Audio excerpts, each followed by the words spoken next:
how to download ringtones on Android from Play Store. So if you want to download ringtones on your Android from your Play Store, then what you need to do is you just need to simply open up your Play Store, make sure that you have a stable internet connection. After that, go with your search, and under your search, you need to search for ringtones.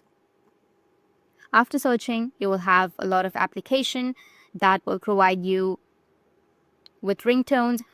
So you need to just simply tap on a ringtone app for an Android, and you need to go and install the application.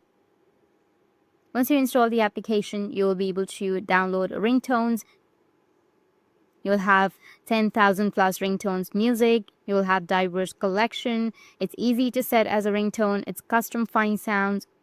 You can enjoy your favorite songs. You can discover new sound effects. So you can go and install these ringtone apps for your Android, and you'll be able to download ringtones on your Android from Play Store.